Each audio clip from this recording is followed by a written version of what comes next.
The air in heaven's absolute center trembles with blinding light as the Creator sits in silence, eyes burning with justice, while before him kneels a shattered figure with wings frayed by the dust of rebellion, waiting for the eternal chains that bound his brothers in darkness forever. This is not merely a legend. This is the terrified silence of Sariel, the only fallen watcher in the history of eternity to ever be forgiven. Yet his name has been hidden in the shadows until now. Why was he the solitary exception when every other rebel was cast into the abyss without mercy? And what forbidden secret did he carry that unlocked the ultimate grace of God? If there is hope for a traitor who fell from the very heights of glory, then there is profound hope for you. But first, you must understand the terrible price he paid to return home. Welcome to Bible and Prophecy, where we dare to uncover the deep mysteries the Church never taught you. Before we descend into this ancient saga of forbidden choices and redemption, make sure to hit that subscribe button, like this video, and share it with a friend who needs hope, because the story you are about to hear might just change your eternity. Imagine a courtroom that exists not on earth, but at the very center of heaven itself, where the air trembles with a blinding, living light, and thrones stretch far beyond the limits of sight.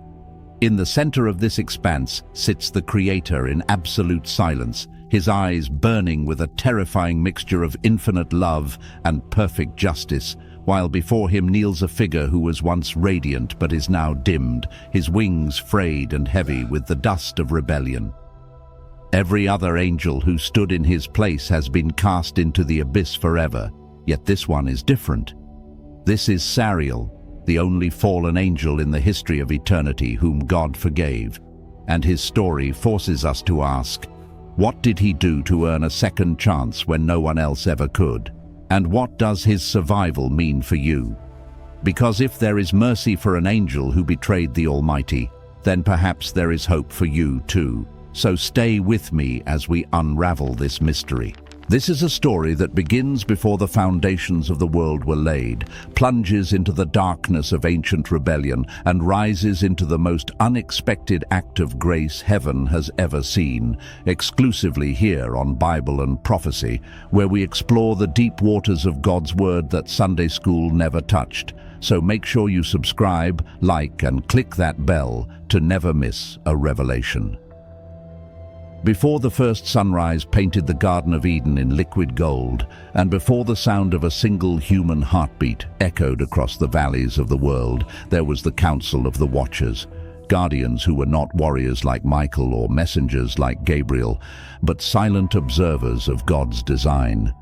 Among them stood Sariel, an angel who wasn't the loudest or the strongest, whose armor bore no battle scars and whose voice did not boom like thunder, but who possessed a quiet depth in his eyes, as if he were always gazing at a horizon far beyond what others could see.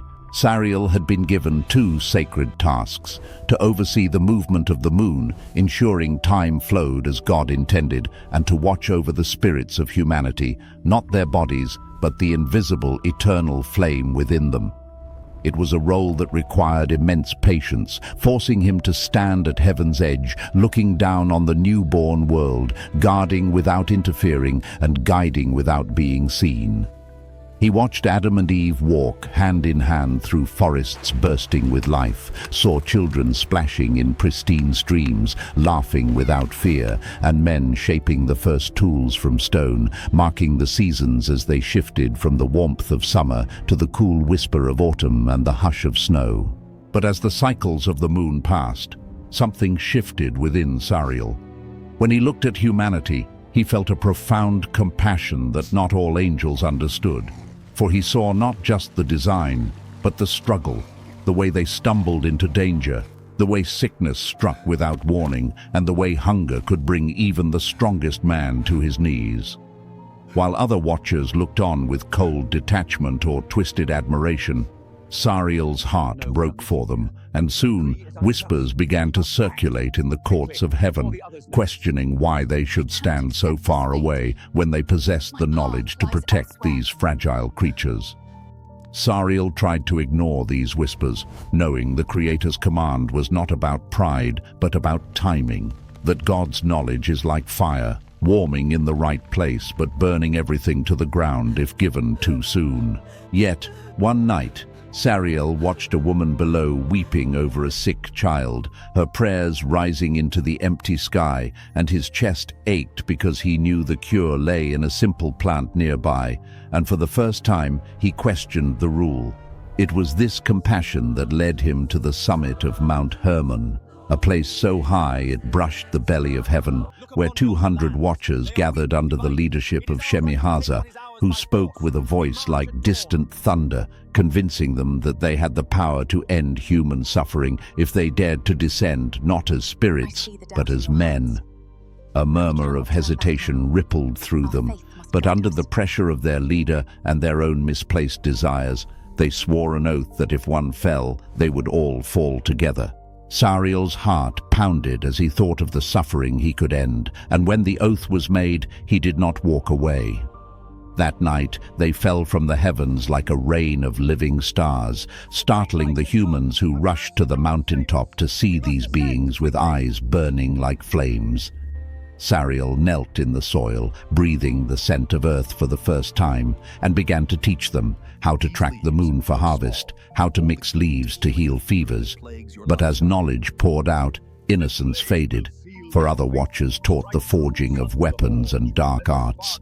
The turning point came when Sariel saw two men fighting with blades made from the very metal the watchers had revealed, and as blood stained the ground and pride filled the killer's eyes, Sariel felt the first stinging horror of guilt, realizing he may have opened the door to destruction. Suddenly, a voice came like a wind through his bones, heard only by the soul. "Sariel, what have you done?" And in that moment, the sky above Mount Hermon cracked like glass. The wind died, the birds fell silent, and even the insects hid in terror as the weight of judgment descended. The air grew heavy and charged, as if all of creation had drawn in a single terrified breath and refused to exhale, waiting for the inevitable stroke of divine will. Then the light came. But it was not the soft, nurturing glow of sunrise or the silver wash of moonlight that Sariel had grown to love.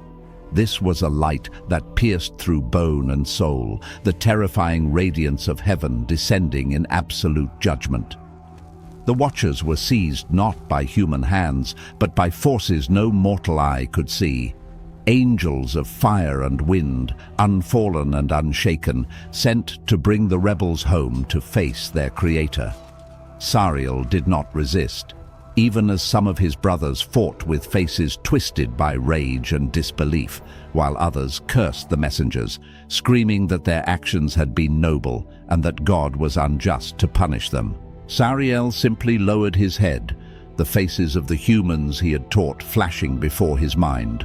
The healed child, the grateful families, the farmers who could now feed their villages, but also the bloodshed he had witnessed, leaving him haunted by the question of whether he had given them life or merely the means to destroy it. They were brought instantly to the throne room, a place no angel enters unless summoned, a space so vast that stars burn in the distance like torches along its walls, with a floor of glass reflecting the infinite light above, and at the center sat the throne where justice and mercy meet.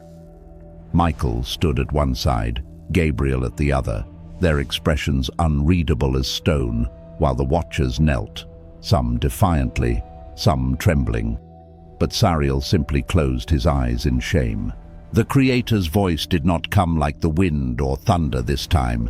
It was everything at once, vibrating through the very core of their being. "You were given a place among the holy. You were trusted to watch over my children, and yet you descended, you defied, and you corrupted." A murmur of protest began to rise from the crowd of the fallen, but a single word, silence, extinguished it instantly, and the room obeyed. The judgment was swift and irrevocable. Every watcher who had descended was to be bound in chains beneath the mountains, in a place where no light would ever reach until the day of judgment, with no appeal, no second chance, and no redemption. One by one, angels of fire stepped forward, wrapping chains of living light around the rebels' arms and wings, chains that did not just bind their bodies but burned into their spirits, severing them from the song of heaven. Sariel felt it, a sudden, violent emptiness, as if someone had ripped out the center of who he was, and the connection to God, that constant hum of divine presence every angel feels, was gone. It was in that deafening silence that Sariel understood what hell truly is. It is not fire, but the absence of God. Here is where Sariel's story begins to diverge from all the others, for while many watchers spat curses as they were dragged away or plotted vengeance with minds twisted by pride, Sariel began to weep, not out of fear for his punishment, but because he realized the damage he had done to the order of creation. He remembered the child he healed and the men who forged weapons, and he whispered, almost too quietly for the court to hear, "Lord, I am sorry." Words that no angel had ever spoken from that place before. They were cast into the deep places of the earth, far below the mountains where they had first descended, into air that was cold and darkness that was absolute. For the others, the chains were the end, and they fell into bitterness, their spirits twisting into something unrecognizable. But for Sariel, the chains became a crucible. In the silence, with nothing left but his own thoughts, he began to pray, not for release, not for his old glory, but for forgiveness. He prayed for the humans he had taught, asking that they would use what was good and reject what was evil. He prayed for the watchers who mocked him, that they too would see the truth. And most of all, he prayed that if God ever gave him the smallest chance to serve again, he would take it, even if it meant no one would ever remember his name. Time passed in the prison of the watchers, not days, not years, but ages, where others counted their time in bitterness while Sariel counted his in prayer. He had no light, no sky, and no moon to track, stripping away the very role God had given him, leaving only the steady rhythm of his own spirit bending low in repentance. Then, in one moment in that timeless place, Sariel felt something he hadn't felt since the courtroom, a presence, faint at first like the smell of rain before a storm. Then the voice came again. "Sariel." His eyes flew open, thinking it was a memory, but the voice spoke softer now, almost gentle. "Sariel, rise." In the darkness, the chains that bound him began to hum with a strange light, not the blinding fire of judgment, but a soft, warm gold glow. The others stared in disbelief, hissing, "Why him?" as the glow grew brighter. And for the first time in an age, Sariel felt the pull of heaven calling him upward. He didn't know why, nor did he dare to ask. He simply whispered, "Thank you," and was gone from the pit. He stood once again in the court of heaven, but it felt different now. Before he had walked in, confident and clothed in glory, but now he stood stripped bare, humbled and utterly dependent on the mercy of the one before him. The Creator spoke. "Sariel, do you know why you are here?" Sariel bowed so low his forehead touched the glass-like floor and replied, "No, Lord, only that you have called, and I am here." God answered, "I have seen your heart in the darkness. You grieved not for your place, but for your sin. You sought not your own glory, but my mercy." There was a pause that felt like the universe leaning in to listen before God said, "Rise, Sariel, your chains are broken. I am sending you again." Trembling, Sariel asked, "Lord, am I worthy?" To which the Creator replied plainly, "No, but my mercy makes you so." He was given a new role, no longer a watcher of deep mysteries, but a guide to human souls, a healer to the wounded, and a guardian to those walking in the shadows of death. Word spread through the hosts of heaven like wildfire. Michael, ever the commander, explained to the confused angels that mercy is given to those who repent, and only Sariel repented. When Sariel's eyes opened again, it was not to the blinding light of heaven, but to the soft glow of moonlight over a quiet valley on earth, where the air was cool with the scent of cedar and wildflowers. and somewhere in the distance, a shepherd sang to his flock, marking the return of the only fallen star who found his way back home. For a moment, Sariel simply stood still, letting the world breathe around him, feeling the solid earth beneath his feet after an eternity of absence, though the phantom weight of the chains that once bound him still echoed in his memory. The last time Sariel had walked the earth, he had descended like a star falling from the sky, brilliant, awe-inspiring, and terrifying in his stolen majesty. But this time was entirely different. There was no blaze of glory, no throng of humans rushing to worship the man from the heavens, for he appeared quietly, unseen like a passing shadow that only the spiritually awake might notice, embarking on a mission not to be noticed, but to serve. Not far from the valley, he found a village where the people were weary, their clothes threadbare and their eyes heavy with the crushing weight of hunger. And near the edge, he saw a boy lying in the dirt, skin pale and breath shallow, while his mother desperately tried to feed him water from a cracked cup. Sariel knelt opposite her, seen only as a stranger with kind eyes, and when he learned the boy was dying of a fever because the healing knowledge had been lost, his chest tightened with the guilt of his past, realizing he was the reason humanity had once learned too much too soon and then thrown away the good in fear. But this time, he revealed no forbidden secrets. Instead, he rested his hand on the boy's forehead and whispered a prayer that only heaven could hear, calling upon the Creator's mercy until the child's breathing deepened and color returned to his cheeks. When the tearful mother asked who he was, he simply smiled and said, "A friend, nothing more," before disappearing into the crowd to continue his silent work. This became his way for generations, walking through deserts with nomads and sitting in silent forests, tending the sick and whispering courage into the broken-hearted, until one night, standing under the full moon, his former charge, he realized that, like the moon, he no longer had his own light, but merely reflected the glory of the sun. It was then that a cold, familiar voice sneered from the darkness, "You don't belong here." And Sariel turned to face a bitter spirit of a watcher who mocked his service as weakness. But Sariel stood firm, declaring that mercy is a strength the fallen will never understand, forcing the darkness to flee. Centuries later, the voice of God called him for one final mission to the far north, to a land blanketed in eternal winter and a village that had turned completely from the ways of light, where violence ruled and doors were slammed against strangers.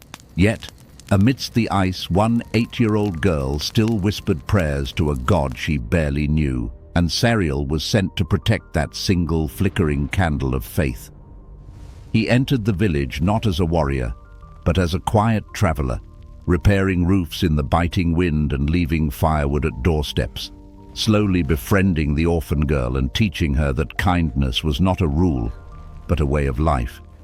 As her faith grew, the village began to thaw, but darkness fought back, and one night a catastrophic fire broke out, trapping the girl inside a burning hut. Sariel moved faster than thought, pushing through the roaring flames that would have terrified a mortal, finding her huddled in a corner and shielding her with his own body as he carried her into the snow. When she looked up, seeing past his disguise for a brief second, she whispered, "You're an angel." But Sariel smiled softly and replied, "No, I'm just someone God forgave," before vanishing into the night as the Creator spoke, "It is finished." He felt the pull not of chains, but of home, and when he opened his eyes, he stood before the throne without fear, hearing the words that healed his soul forever. "Well done, Sariel. You guarded not with power but with love, and your place is secure." The halls of heaven filled with light as he took his place among the redeemed, not because he had never fallen, but because he had been lifted by mercy. Sariel's story is not just ancient history. It is a mirror for you and me, for we have all crossed lines we shouldn't have and stood in places we didn't belong. But his life proves what the enemy never wants you to believe, that it is never too late to turn back. And if God's mercy can reach the furthest fall of an angel, it can certainly reach you. Thank you for joining Bible and Prophecy for this journey into one of heaven's most extraordinary redemption stories. If this message stirred something in your spirit, do not let it end here. Carry it with you. Share it with someone who needs to know they are not too far gone. And remember to hit like, subscribe, and click that bell icon so you never miss the truths that can change your eternity. For here at Bible and Prophecy, we uncover the mysteries that bring us closer to the light. So until next time, stay curious, stay hopeful, and keep your eyes on the truth.